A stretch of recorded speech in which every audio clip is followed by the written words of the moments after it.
नमस्कार दोस्तों, आप सभी का एक बार फिर से स्वागत है हमारे चैनल में। आप सभी को संतान सप्तमी की हार्दिक शुभकामनाएं। आइए सुनते हैं संतान सप्तमी की व्रत कथा। एक बार की बात है, श्री कृष्ण ने युधिष्ठिर को बताया कि किसी समय मथुरा में लोमेश ऋषि आए थे। मेरे माता पिता देवकी और वासुदेव जी ने भक्तिपूर्वक उनकी सेवा की तो ऋषि ने उन्हें कंस द्वारा मारे गए पुत्रों के शोक से उबरने का आदेश दिया। उन्होंने कहा, हे देवकी, कंस तुम्हारे कई पुत्रों को पैदा होते ही मारकर तुम्हें पुत्र शोक दिया है। इस दुख से मुक्त होने के लिए तुम संतान सप्तमी का व्रत करो। राजा नहुष की रानी चंद्रमुखी ने भी यह व्रत किया, तब उसके भी पुत्र नहीं मरे। यह व्रत तुम्हें भी पुत्र शोक से मुक्त करेगा। देवकी मैया ने पूछा, हे देव, मुझे व्रत का पूरा विधि विधान बताने की कृपा करें ताकि मैं विधि पूर्वक व्रत संपन्न करूं। लोमेश ऋषि ने उन्हें व्रत की पूजा विधि बताकर व्रत कथा भी सुनाई। व्रत कथा इस प्रकार थी। नहुष अयोध्यापुरी के प्रतापी राजा थे। उनकी पत्नी का नाम था चंद्रमुखी। उनके राज्य में विष्णुदत्त नाम का एक ब्राह्मण रहा करता था। विष्णुदत्त की पत्नी का नाम रूपवती था। रानी चंद्रमुखी और रूपवती में परस्पर घनिष्ठ प्रेम था और वह दोनों सखियां थी। एक दिन वह दोनों सरयू नदी में स्नान करने के लिए गई। वहां पर अन्य स्त्रियां भी स्नान कर रही थी। वो स्त्रियां वहां भगवान शिव पार्वती की प्रतिमा बनाकर विधि पूर्वक उनका पूजन कर रही थी। तब रानी चंद्रमुखी और रूपमती ने उन स्त्रियों से उस पूजन का नाम और विधि पूछी। उन स्त्रियों ने बताया, हमने पार्वती जी सहित भगवान शिव की पूजा की है। भगवान शिव का डोरा बांधकर हमने संकल्प किया है कि जब तक जीवित रहेंगे तब तक यह व्रत करती रहेंगे। यह मुक्त भरण व्रत सुख और संतान देने वाला है। उस व्रत की बात सुनकर उन दोनों सखियों ने भी जीवन पर्यंत इस व्रत को करने का संकल्प किया। शिव जी के नाम का डोरा बांध लिया, लेकिन घर पहुंचने पर वो संकल्प को भूल गए। उसके फल स्वरूप मृत्यु के बाद रानी वानरी और ब्रह्माणी मुर्गी की योनि में पैदा हुई। कालांतर में दोनों पशु योनि छोड़कर पूर्ण मनुष्य योनि में आए। चंद्रमुखी मथुरा के राजा पृथ्वीनाथ की रानी बनी और रूपवती फिर एक ब्राह्मण के घर जन्म लिया। अब इस जन्म में रानी का नाम ईश्वरी और ब्रह्माणी का नाम भूषण था। भूषणा का विवाह राजपुरोहित अग्निशिखी के साथ हुआ।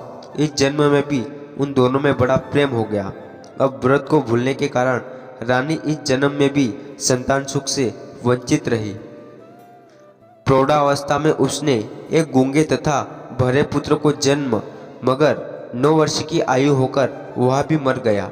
भूषणा को वह व्रत याद आ गया, इसलिए उसके गर्भ से सुंदर और स्वस्थ 8 पुत्रों ने जन्म लिया।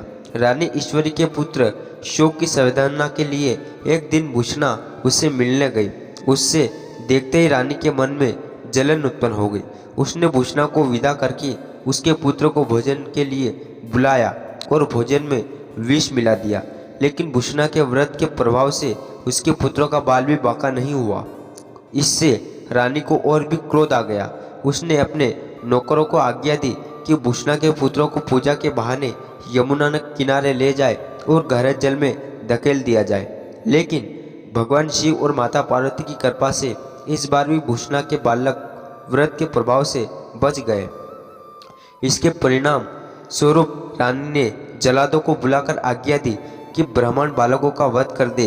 लेकिन जलादों द्वारा बेहद प्रयास करने पर भी वह बालक मर नहीं सके। जब यह समाचार रानी ने सुना तो उसे बड़ा आश्चर्य हुआ। उसने भूषणा को बुलाकर सारी बात बताई और फिर क्षमा याचना करते हुए उससे पूछा कि क्या कारण है कि तुम्हारे बच्चे नहीं मर पाए। भूषणा बोली, क्या आपको पूर्व जन्म की बात स्मरण नहीं है? रानी ने आश्चर्य से कहा, नहीं, मुझे तो कुछ भी याद नहीं है। तब उसने कहा, सुनो, पूर्व जन्म में तुम राजा नहुष की रानी थी और मैं तुम्हारी सखी थी। हम दोनों ने एक बार भगवान शिव का डोरा बांधकर संकल्प किया था कि जीवन पर्याप्त संतान सप्तमी का व्रत करेंगे, लेकिन दुर्भाग्यवश हम भूल गए और व्रत के अवहेलना होने के कारण विभिन्न योनियों में जन्म लेते हुए फिर हमें मनुष्य योनि प्राप्त हुई। अब मुझे उस व्रत की याद आ गई, इसलिए मैं वह व्रत करती हूँ। उसी व्रत के प्रभाव से आप मेरे पुत्रों को चाहकर भी नहीं मार सकी। यह सब सुनकर रानी ईश्वरी ने भी विधि पूर्वक संतान सुख देने वाला मुक्ताभरण व्रत रखा।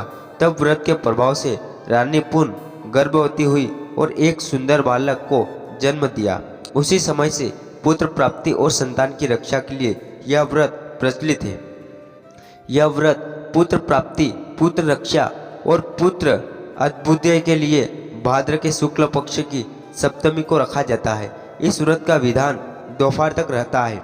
इस दिन जामवती के साथ श्याम सुंदर और उसके बच्चे श्याम की पूजा की जाती है। माता पार्वती का पूजन करके पुत्र प्राप्ति और उसके अभ्युदय का वरदान मांगती है। इस व्रत को मुक्ताभरण भी कहते हैं।